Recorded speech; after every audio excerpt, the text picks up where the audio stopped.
तो सीधा सवाल यह है कि जिस मॉडर्न साइंस पर हम सबको इतना नाज है, उसकी नींव रखने में किनका हाथ था? क्या हम उन साइंटिस्ट को जानते हैं, उन मुस्लिम वैज्ञानिकों को जिनका काम और जिनकी खोजें इस नींव का एक बहुत बहुत बड़ा हिस्सा हैं? इस पूरी कहानी को समझने के लिए ना हमें थोड़ा समय में पीछे चलना होगा, एक ऐसे दौर में जिसे इतिहास ज्ञान का स्वर्ण युग या गोल्डन एज कहता है। जरा सोचिए, एक ऐसा समय 8वीं सदी से लेकर 15वीं सदी तक, जब यूरोप डार्क एजेस से गुजर रहा था। उस वक्त दुनिया में ज्ञान की मशाल मुस्लिम दुनिया में जल रही थी। यही था इस्लामिक स्वर्ण युग, जब बगदाद, कायरा और कॉर्डोबा जैसे शहर साइंस, मैथ्स और फिलॉसफी के सबसे बड़े हब हुआ करते थे। तो कौन थे वो लोग, वो महान दिमाग? चलिए इस गोल्डन एज के कुछ ऐसे ही पायनियर्स से मिलते हैं जिनके काम ने दुनिया देखने का हमारा नजरिया ही बदल दिया। तो लिस्ट में सबसे पहला नाम है जाबिर इब्न हय्यान का। इन्हें कई लोग फादर ऑफ केमिस्ट्री भी कहते हैं, और इन्होंने जो किया वो सच में एक क्रांति से कम नहीं था। देखिए, जाबिर इब्न हय्यान ने ही केमिस्ट्री को सिर्फ पुरानी किताबों और सिद्धांतों से निकालकर प्रैक्टिकल बनाया, मतलब उसे एक्सपेरिमेंट्स पर आधारित किया। डिस्टिलेशन और क्रिस्टलाइजेशन जैसी जो टेक्निक्स उन्होंने विकसित की, वो आज भी सैकड़ों साल बाद भी दुनिया भर की लैब्स में इस्तेमाल होती हैं।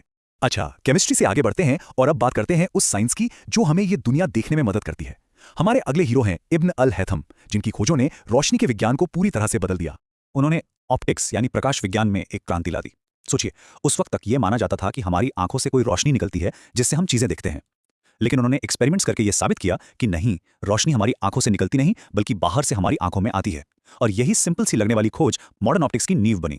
अब चलते हैं मेडिकल फील्ड की तरफ, जहां अल राजी जैसे महान फिजिशियन ने बीमारियों को समझने और उनके इलाज के तरीके में जबरदस्त बदलाव लाए। उनका काम आज भी मेडिकल साइंस के लिए एक मील का पत्थर माना जाता है। उन्होंने एक एक बीमारी को पहचानने और उनके इलाज के तरीकों को एक सिस्टम में ढाला। उनका एक बहुत बड़ा योगदान था स्मॉल पॉक्स और मीजल्स यानी चेचक और खसरे के बीच के फर्क को साफ साफ बताना। उस जमाने तक इन दोनों को एक ही बीमारी समझा जाता था। और अब मिलते हैं एक ऐसी शख्सियत से जिन्हें वेस्टर्न वर्ल्ड में एविसीना के नाम से जाना जाता है, इब्न सीना। वो सिर्फ एक डॉक्टर नहीं थे, बल्कि एक फिलोसोफर, एक स्कॉलर थे, जिनका असर मेडिकल वर्ल्ड पर सदियों तक रहा। उनकी एक किताब the canon of medicine medical history की सबसे प्रभावशाली किताबों में से एक गिनी जाती है। ये कोई आम किताब नहीं थी, बल्कि मेडिसिन का एक एनसाइक्लोपीडिया था। अब अंदाजा लगाइए, सैकड़ों सालों तक यूरोप और मिडिल ईस्ट की यूनिवर्सिटीज में इसी किताब से डॉक्टरी पढ़ाई जाती थी। इसमें बीमारियों से लेकर दवाइयों और इंसान के शरीर की बनावट तक सब कुछ बहुत डिटेल में समझाया गया था। तो इन सभी वैज्ञानिकों के योगदान को अगर हम एक साथ देखें तो हमें क्या दिखता है? ये सिर्फ कुछ अलग अलग खोजों की कहानी नहीं है, बात इससे कहीं ज्यादा गहरी है।